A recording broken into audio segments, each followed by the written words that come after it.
Jos Buttler का ये कहना है कि Virat Kohli arguably the greatest player of this era.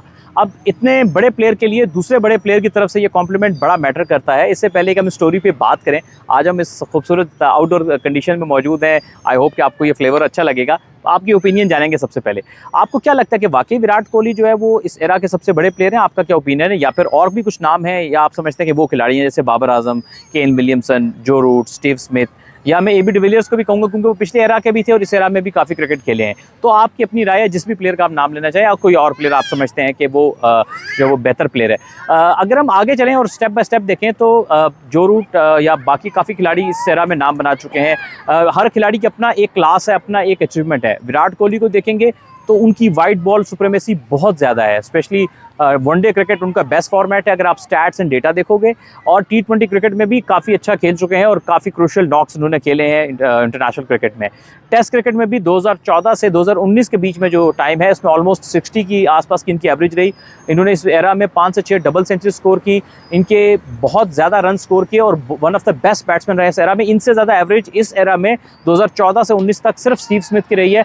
उसके अलावा सेकंड बेस्ट बैट्समैन रहे इन 5-6 सालों के अंदर विराट कोहली टेस्ट क्रिकेट में भी। तो इसके साथ फिर विराट कोहली को जो एक चीज़ और बहुत सुप्रीम बनाती है वो इनके 700 हैं ऑस्ट्रेलिया में जाके, जो किसी भी एशियन प्लेयर के सबसे ज़्यादा हैं। और ये एक यूनिक रिकॉर्ड है और बहुत बड़ी बात है क्योंकि किसी का 100 भी हो ना एशिया में से इंडिया ऑस्ट्रेलिया में जाके, तो उसको बहुत बड़ी बात मानी जाती है। लेकिन 700 करना और फिर सचिन तेंदुलकर को के रिकॉर्ड को बाईपास करना, मेरा ख्याल है ये अचीवमेंट अपने आप खुद मुँह बोलता सबूत है। अब इसमें अक्रॉस द फॉर्मेट अगर आप परफॉर्मेंसेस को काउंट करेंगे तो शायद विराट कोहली की जो चॉइस है वो बिल्कुल ठीक है, क्योंकि बाकी खिलाड़ी शायद कोई 2 फॉर्मेट में ज़्यादा डोमिनेंट है, या कुछ खेलना छोड़ दिया कुछ ने, या फिर कोई एक फॉर्मेट में बहुत अच्छा है। अगर आप स्टीव स्मिथ को देखेंगे तो स्टीव स्मिथ टेस्ट क्रिकेट का नो डाउट इस एरा का सबसे ग्रेट प्लेयर है और वन ऑफ द बेस्ट, क्योंकि उसकी एवरेज एक टाइम पर 60 से ऊपर थी और उसकी कंसिस्टेंसी जो है वो सब प्लेयर से ज़्यादा है और वो बहुत ही क्रूशियल क्रिकेट है। और सबसे बड़ी बात जो है वो Steve Smith over the year जब से उन्होंने ये अपनी फॉर्म को पकड़ा था, तो उसके बाद से लेकर अब तक ऊपर नीचे तो होता है, लेकिन उनकी जो कंसिस्टेंसी है वो काफ़ी बेहतर रही है। जो रूट एक ऐसा नाम है जिन्होंने टेस्ट क्रिकेट में बहुत आउट क्लास क्रिकेट खेली है और रिसेंट ईयर्स में उन्होंने बहुत अपने नंबर्स को अप किया है टेस्ट क्रिकेट में, और बहुत सॉलिड प्लेयर हैं और वो भी एक स्ट्रॉन्ग कंटेंडर है। ओडीआई क्रिकेट में भी अच्छे हैं, लेकिन ज़ाहिर है टी20 क्रिकेट उन्होंने खेलना छोड़ दी थी।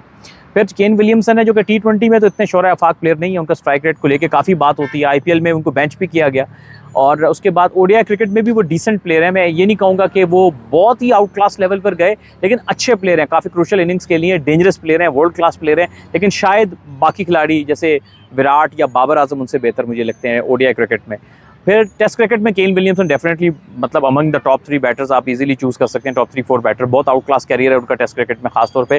फिर अगर बात करेंगे अगर आप इसमें बाबर आजम की, तो ओडीआई भी उनका इनका भी बेस्ट फॉर्मेट है। ओडीआई में बहुत परफॉर्मेंसेज हैं, रिसेंटली स्लम्प आया लेकिन ओवरऑल उनका ओडीआई कैरियर बहुत कंसिस्टेंट है। 2 मरतबा उन्होंने 3 सेंचुरीज इन अ रो की हैं, जो कि बहुत ज़बरदस्त बात है।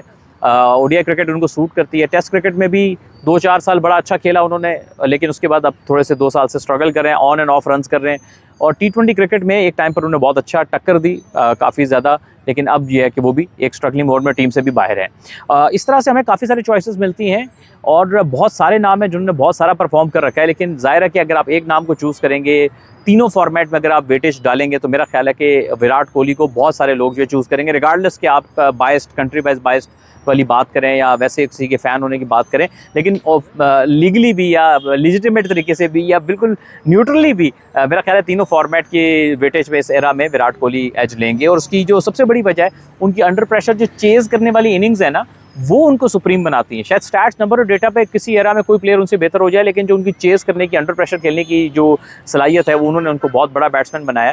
और यही चीज़ उनको बाकियों से अलग करती है, सुप्रीम करती है। और फिर दूसरी उनकी फिटनेस, उनकी सुप्रीम फिटनेस रही। उन्होंने एक बिल्कुल न्यू कल्चर डेवलप कराया, फिटनेस की एक नई हाइट सेट की क्रिकेट की गेम के अंदर। और वो एक ऐसे प्लेयर भी हैं जो कि ग्लोबली रिकग्नाइज़ किए गए हैं। नॉर्मली ये होता था कि बड़े बड़े क्रिकेटर भी हों तो बहुत कम आपने देखा होगा कि उनको दूसरे खेलों के लोग जानते हों। आपने टेनिस में भी देखा कि टेनिस के बड़े बड़े सुपरस्टार विराट कोहली को जानते हैं, विश करते हैं। फुटबॉल से भी ऐसा कुछ ताल्लुक उनका विश करने का आपको दिखा है। तो इस तरह से अब क्रिकेट को ग्लोबली जिन सुपरस्टार्स की वजह से जाना जा रहा है, विराट कोहली उनमें से एक हैं। अब आपकी क्या राय है, आपकी क्या चॉइस है, अब उसके हवाले से आपने हमें ज़रूर बताना है, लेकिन विदाउट एनी